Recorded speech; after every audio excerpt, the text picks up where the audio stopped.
Vous écoutez Pierre Nantel. C'est le moment que j'aime, la chronique avec notre journaliste à la recherche, Florence Lamoureux. Salut. Bonjour Florence.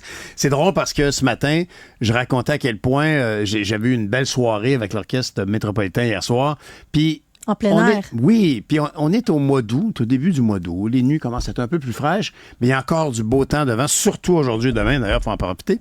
Mais l'été n'est pas fini, puis il faut saisir chaque petite goutte de l'été qui reste. Alors, toi, tu as des propositions à nous faire. Oui, bien, je voulais qu'on jase culture, surtout je sais à quel point t'aimes ça. Puis, je trouvais qu'on critique beaucoup notre métropole, tu sais, pour les dossiers, par exemple, de transport en commun, les routes, le trafic, puis la gestion de beaucoup de dossiers. Mais je trouvais important de souligner l'offre musicale qu'on a pendant l'été à Montréal, puis même qui se continue au courant de l'année, à chaque année. Puis je sais que t'aimes la musique, la culture. Ben oui. L'autre fois, t'es arrivé au studio, puis ça nous a fait rire. T'écoutais du Katy Perry dans tes écouteurs. Mais sais-tu pourquoi?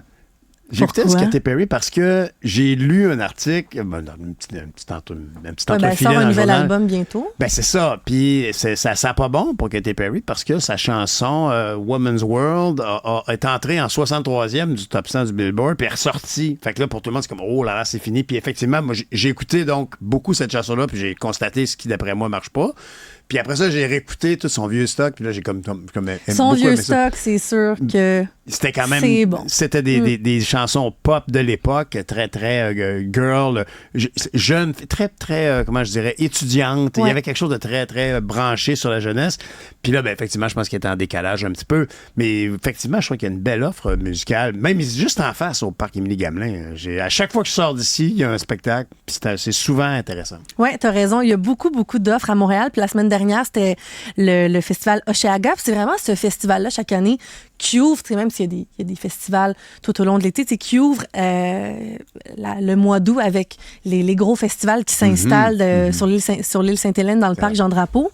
Puis ce festival-là, il est reconnu internationalement, puis il connaît toujours un franc succès. Cette année, c'est la journée du samedi et du dimanche qui ont affiché complet. Puis on a reçu justement le bilan ce matin. C'est plus de 147 000 fans qui se sont rassemblés au festival Oshéaga. Et même de partout à travers le monde, on note 60% des gens qui étaient présents qui venaient de l'extérieur de la province. Donc, c'est un festival qui donne vraiment une belle vitrine à Montréal. Et bien là, c'est pas terminé parce qu'en fin de semaine, celle du 10 et 11 août prochain, c'est Hillsonic qui se déroule à la même place. Ça, c'est plus pour les fans de musique électro. Donc, les têtes d'affiche cette année, DJ Snake, Tiesto, Z. Et il y a aussi par la suite, puis ça, c'est un festival qui existe depuis seulement quelques années, le festival Lasso, qui est vraiment situé au même endroit, sur le même site qu'Oshéaga et Hillsonic. Mais c'est un festival de musique country. Puis moi, je vais y assister cette année. On pourra en reparler ensemble. Je vais parler à des artistes, justement, parce que moi, je suis vraiment pas une grande fan de country, mais c'est vraiment rendu la mode maintenant, le country pop. Ben oui, c'est ce que j'ai compris. Puis moi, mes amis sont vraiment des grandes fans, puis ils essaient de m'en faire écouter. Puis mon but cet été, c'est vraiment d'aimer le country. Fait que je me suis dit, j'ai souvent tendance à aller voir des artistes que j'ai déjà vus 5, 6, 7 fois. Mais là, mon but cette année, c'est d'aimer le country. Fait qu'on pourra en reparler. Ben oui, mais ça m'étonne que tu sois pas si fan de country parce que quand même, je sais que tu es une grande fan de Taylor Swift. Puis que Taylor Swift a quand même fait ses premières armes dans cette section-là de la musique populaire. Ben, j'essaie. Le country pop, je trouve justement que ça s'apparente beaucoup là, au début de Taylor Swift. J'essaie d'en écouter. Puis ce qu'on me dit, c'est qu'on n'a pas besoin nécessairement d'être une amoureuse du country pour assister à l'assaut. Donc, allez voir la programmation. Là, moi, je vais y assister. On pourra en reparler. Puis tout ça, parce que je voulais te parler de mon coup de cœur de cet été, un événement à Montréal, puis ça se continue jusqu'en août, c'est le pique-nique électronique qui a été fondé là, en 2003 par un groupe vraiment de passionnés de musique électro qui se sont dit comment on peut essayer d'enlever les préjugés puis d'inviter les gens vraiment les plus jeunes autant que les plus vieux à venir se rassembler en musique, nous faire reconnaître à l'international. Puis ils ont fondé le pique-nique électronique. Puis c'est quoi? Ben, c'est un événement qui se passe tous les dimanches sur l'île Sainte-Hélène où vous pouvez aller prendre quelques verres. Tous les dimanches de où? C'est de mai à octobre. Ah bon? Fait que tous les dimanches sur l'île Sainte-Hélène, c'est des prix environ entre 20 et 30 $. Puis moi, j'y vais quand même assez souvent. Puis je vois, là, c'est des familles avec leurs enfants, autant des personnes plus âgées que des jeunes qui viennent vraiment écouter de la musique électro. Puis ce qui m'intéresse beaucoup avec cet événement-là, c'est que les organisateurs mettent en valeur nos artistes, nos DJ locaux. Ah bon? C'est plus d'une 50aine d'artistes locaux qui performent chaque été sur les platines de l'événement. Puis, justement, hier, j'ai discuté avec une habituée du pique-nique qui s'appelle la DJ Tall and Skinny, mais son vrai nom, c'est Diana. Puis elle me disait que Montréal, c'est vraiment une belle plaque tournante pour nos artistes.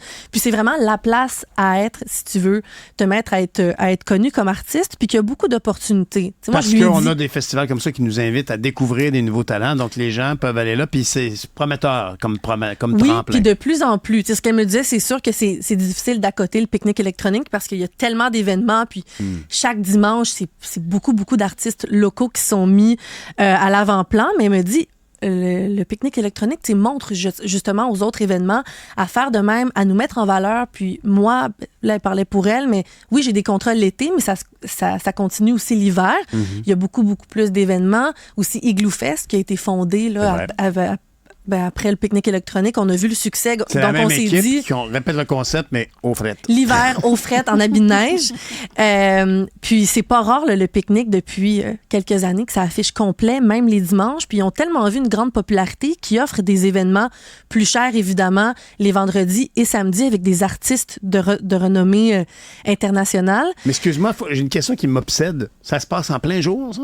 En plein jour. Fait que c'est à peu près de 3-4 heures jusqu'à 11 heures le soir. OK. Puisque la DJ Tall and Skinny me disait hier, c'est que même quand le pique-nique va, par exemple, charger plus cher puis faire des événements avec des DJ internationaux, mais il va toujours avoir de nos DJ locaux qui vont ouvrir l'événement. Oui. Donc, ça leur permet à eux aussi d'avoir une belle vitrine puis des fois de jouer leur musique juste avant des DJ qui sont reconnus internationalement, qui vont ça, c'est à des gros festivals. Des spectacles. D'avoir des premières parties locales, ça permet. Moi, je me souviens d'avoir vu en amont d'un artiste pour lequel j'avais acheté des billets que j'avais payé très, très cher, voir un artiste local que j'avais comme « Wow, c'est vraiment bon! » Puis là, je suis allé les revoir, puis je suis devenu fan de ce groupe-là que je ne connaissais pas, puis que j'ai connu grâce au producteur, au diffuseur du spectacle. Il s'est dit « Bon, qu'est-ce qu'on met comme première partie? » Quand l'artiste n'a pas un préjugé.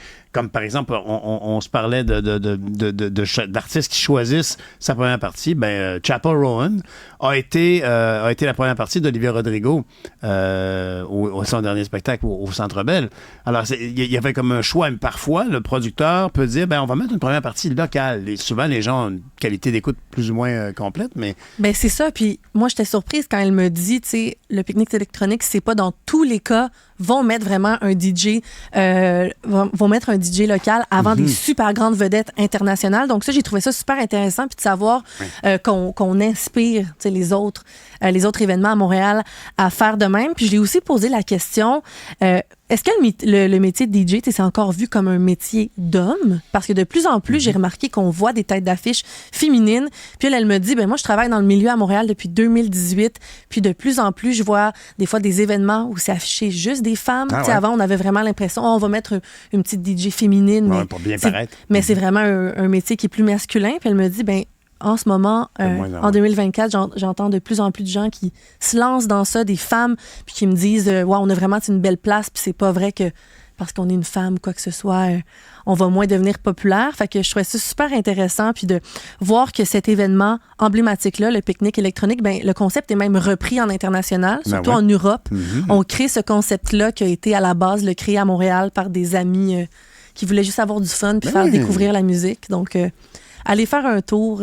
Vous avez jusqu'en octobre, en tout cas, pour y aller. Il faut profiter du beau temps. Après ça, on ne viendra pas chialer qu'il fait moins 20. Merci, Florence. Merci. Merci, bonne journée.